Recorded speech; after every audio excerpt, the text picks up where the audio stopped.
Hello students, welcome to my channel online classes. और आज हम लोग कक्षा 11 भूगोल और इसमें हम लोग कुछ अन्य टॉपिक डिस्कस करेंगे। लास्ट टर्म में हम लोगों ने वायुमंडल का संगठन और संरचना से संबंधित कुछ चीजें पढ़ी थी और वायुमंडल की संरचना में ये देखा था कि 5 लेयर्स होती हैं। लेयर्स ऑफ एटमॉस्फेयर में 5 लेयर्स होती हैं, 5 मंडल्स होते हैं, जिसमें अलग अलग मंडल थे। क्षोभ मंडल, समताप मंडल, ओजोन मंडल, आयन मंडल और बहिर्मंडल। तो हम लोगों ने लास्ट टॉपिक में 3 मंडलों के बारे में कवर किया था, जिसमें क्षोभ मंडल था और समताप मंडल देखा था। इसके साथ साथ हम लोगों ने ओजोन मंडल भी पढ़ा था। अब आज हम लोग तीसरा मंडल देखते हैं। चौथा मंडल है जिसमें आयन मंडल है और इस आयन मंडल के बारे में भी आज कुछ हम लोग जानकारी लेते हैं कि ये आयन मंडल क्या है। यहाँ पे आपको एक चित्र दिखाई दे रहा है। इस चित्र में अलग अलग किलोमीटर भी दर्शा रहे हैं और इसके हिसाब से कौन सा किस मंडल में ये फैलाव है ये यहाँ क्लियर हो रहा है। तो शुरुआत करते हैं हम लोग आज की वीडियो की और बात करते हैं हम लोग आज के टॉपिक की, आयन मंडल और बहिर्मंडल। अब आयन मंडल इसको हम इंग्लिश में आयनोस्फीयर के नाम से भी जानते हैं। अब ये आयनोस्फीयर है, इसमें क्या होता है कि इसकी जो ऊंचाई है, इसकी जो सीमा है कि इसका फैलाव कहां से कहां तक है, धरातल से 50 किलोमीटर की ऊंचाई से लेकर के लगभग 400 किलोमीटर, इसका मतलब 50 किलोमीटर से 400 किलोमीटर की ऊंचाई तक इस आयन मंडल का विस्तार है।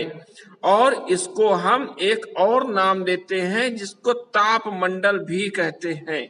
इसका मतलब आयनोस्फीयर का दूसरा नाम है ताप मंडल। क्यों?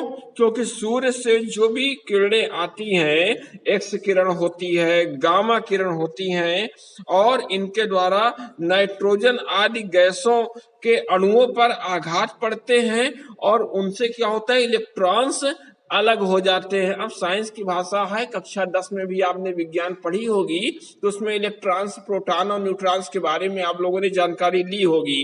तो यहाँ पे जब नाइट्रोजन आदि गैसों के अणुओं पर सूर्य की किरणों से आघात पड़ता है तो इससे इलेक्ट्रॉन अलग हो जाते हैं और ये गैसें आयन में परिवर्तित हो जाती है और आयनीय क्रिया की क्रिया घटित होने लगती है, आयनीकरण होने लगता है। और इसके कारण क्या होता है, जो भी हमारे यहाँ रेडियो प्रसारण होता है, टेलीविजन का प्रसारण होता है, ये कार्यक्रम सुलभ हो जाते हैं। साथ ही हमने अक्सर देखा होगा कि नाइट के समय उत्तर दिशा की ओर, उत्तरी ध्रुव की तरफ ब्रह्मांड में कुछ किरणें निकला करती हैं, कुछ प्रकाश निकला करता है। ये इसी आयनोस्फीयर से ही संबंधित है। रात में जो उत्तरी ध्रुव से प्रकाश निकलता है या दक्षिणी ध्रुव के ऊपर दक्षिणी ध्रुव प्रकाश दिखाई देता है, ये इसी आयनोस्फीयर के कारण से ही होता है। इसके बाद हम लोग बात करते हैं वो 5वें मंडल की, और 5वां मंडल है जो कि बहिर्मंडल के नाम से जाना जाता है। इसको बाह्य मंडल भी कह सकते हैं और बहिर्मंडल भी कह सकते हैं। अब ये बहिर्मंडल क्या है इसके बारे में जानते हैं। इसको इंग्लिश में हम लोग एक्सोस्फीयर के नाम से भी कहेंगे और इसकी जो ऊंचाई है, इसका विस्तार है, ये 400 किलोमीटर से लेकर के, आप लोग ध्यान दीजिएगा, 400 किलोमीटर से लेकर के 1000 किलोमीटर चित्र में आपको दिख रहा है। तो 400 किलोमीटर से लेकर के 1000 किलोमीटर की ऊंचाई तक इसका विस्तार है एक्सोस्फीयर का। और इस मंडल में क्या होता है, जो संवेदनशील भू उपग्रह होते हैं, रिमोट सेंसिंग सैटेलाइट हुआ करते हैं, ये इसी मंडल में अपनी ध्रुवीय कक्षाओं में उड़ते हैं। क्योंकि बहिर्मंडल के समाप्त होने के पश्चात क्या होता है, जो चुंबक मंडल होता है ये प्रारंभ हो जाता है। एक तरह का ये विकिरण मंडल होता है, वान एलेन विकिरण मंडल होता है और पृथ्वी के चुंबकीय क्षेत्र का प्रभाव वहां से फिर लास्ट होने लगता है और वायुमंडल वहां पे नहीं मिलता।